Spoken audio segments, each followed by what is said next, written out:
how a CFM56-5B turbofan engine works. To make an aircraft move forwards, we need a pushing force or thrust, which we create by making the air accelerate between the front and the back of the engine.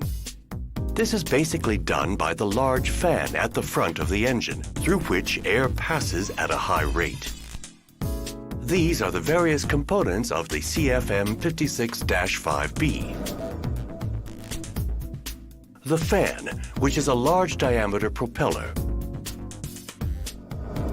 The low and high pressure compressors with 13 stages, which, step by step, increase the pressure of the air as it flows through them.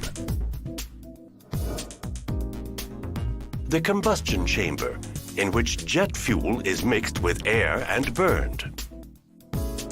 The high and low pressure turbines, in which the pressure of the hot gas is reduced as they drive the compressors and fan. There are 5 turbine stages, 1 high pressure and 4 low pressure. And finally, the exhaust assembly. The CFM56-5B is a high bypass ratio engine. The primary flow passes through the combustor, while the secondary flow passes only through the fan. 80% of the engine airflow, accelerated by the fan, is directed into the bypass duct and provides 80% of the engine's thrust. The primary flow passes in succession through the compressors, the combustor, and the turbines, before being ejected rearwards through the exhaust assembly.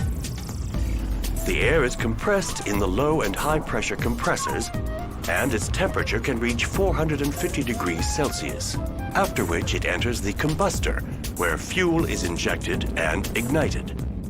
Burning the mixture of fuel and air brings the temperature up to 1700 degrees Celsius. Finally, the accumulated energy is extracted in the 5 turbine stages immediately after the combustion section.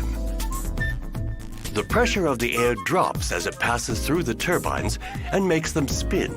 And the turbines, whose shafts ride within one another concentrically, in turn drive the fan and the 2 compressors. The air is then expelled through the primary duct, joining the air from the fan stream. A turbofan is therefore a flow cycle engine. Air is compressed, then heated by burning fuel, after which it passes through the turbines which drive the compressors and the fan.